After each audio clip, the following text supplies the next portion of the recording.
नमस्कार, मैं राकेश चौधरी। हरियाणा में नगर निगम चुनाव का शंखनाद हो गया है। इसी कड़ी में पंचकुला नगर निगम चुनाव में बीजेपी मेयर प्रत्याशी श्यामलाल बंसल के नामांकन से पहले जनसभा का आयोजन किया गया, जिसमें मुख्यमंत्री नायब सिंह सैनी, राज्यसभा सांसद रेखा शर्मा पहुंची। इस दौरान मंच से संबोधित करते हुए रेखा शर्मा ने एक विवादित बयान दे डाला, जिसने हरियाणा की सियासत को हिला डाला है। रेखा शर्मा ने कहा कि इस इलाके में भजनलाल और उनके बेटे चंद्रमोहन बिश्नोई की बदमाशी थी। बदमाशी करके इन्होंने चुनाव जीते थे।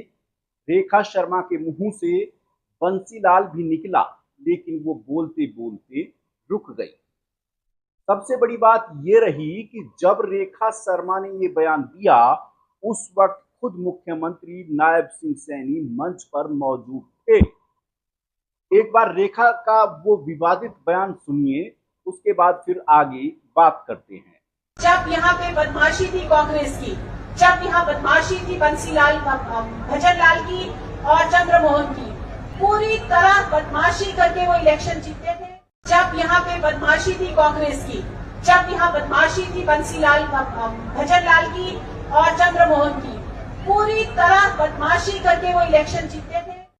रेखा शर्मा का ये वीडियो जैसे ही सोशल मीडिया पर सामने आया, तो पूर्व मुख्यमंत्री भजनलाल के बेटे और पंचकुला से वर्तमान में कांग्रेस विधायक चंद्रमोहन बिश्नोई ने रेखा शर्मा को लीगल नोटिस भिजवा दिया है।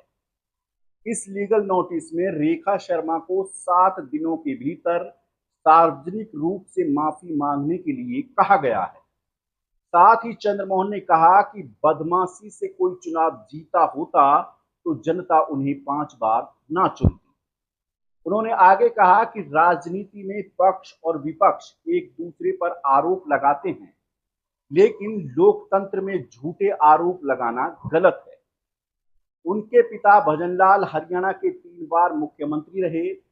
हरियाणा को बनाने से लेकर विकसित करने में उनका अहम योगदान है। पंचकुला को बनाने और बसाने वाले भजनलाल ही थे, और वो अब इस दुनिया में नहीं है। ये चंद्रमोहन बिश्नोई ने अपने लीगल नोटिस में लिखा। वो खुद 5 बार के विधायक हैं और उप मुख्यमंत्री रहे हैं। चंद्रमोहन ने कहा कि वे पंचकुला और हरियाणा के विकास के लिए सदैव तत्पर हैं। उन्होंने कभी भी किसी दूसरे दल के नेता के विरुद्ध कोई गलत टिप्पणी नहीं की गई। बावजूद इसके सांसद रेखा ने चुनावी सभा में उनके करियर की छवि को जानबूझकर धूमिल करने के लिए जो अभद्र टिप्पणी की है, ये लोकतंत्र और सामाजिक स्थिति के खिलाफ है। दरअसल कांग्रेस एमएलए चंद्रमोहन ने साल 1996 में कालका विधानसभा सीट से चुनाव लड़ा था। उनके सामने बीजेपी के श्यामलाल बंसल ही उम्मीदवार थे, जो आज पंचकुला में मेयर पद के बीजेपी के प्रत्याशी हैं। पहली बार चुनाव लड़ रहे श्यामलाल बंसल की हार हुई थी। चंद्रमोहन बिश्नोई को 54,929 वोट मिले, जबकि श्यामलाल को 34,300 वोट मिले थे। इसी चुनाव को लेकर रेखा शर्मा ने बदमाशी का जिक्र किया। इसके बाद साल 2000 और 2005 के चुनाव में श्यामलाल का सामना चंद्रमोहन से हुआ। तब भी श्यामलाल को हार का सामना करना पड़ा था। ऐसा नहीं है कि पहली बार किसी बीजेपी के बड़े नेता ने भजनलाल परिवार के खिलाफ इस तरह की आपत्तिजनक टिप्पणी की है। इससे पहले भी लोकसभा चुनाव के दौरान पूर्व मुख्यमंत्री मनोहर लाल खट्टर ने भी भजनलाल को लेकर टिप्पणी की थी, जिसको लेकर भजनलाल परिवार के समर्थकों के साथ साथ खुद कुलदीप बिश्नोई ने भी नाराजगी जताई थी। बता दें कि भजनलाल हरियाणा के कद्दावर नेताओं में शुमार थे और 3 बार हरियाणा के मुख्यमंत्री बने। भजनलाल राजीव गांधी सरकार में केंद्रीय मंत्री भी रहे। उनके बेटे चंद्रमोहन हुड्डा सरकार में डिप्टी सीएम रहे।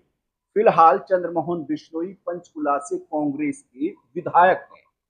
वहीं भजनलाल के दूसरे बेटे कुलदीप बिश्नोई बीजेपी में हैं, लेकिन इस वक्त पूरी तरह से वे हाशिए पर हैं।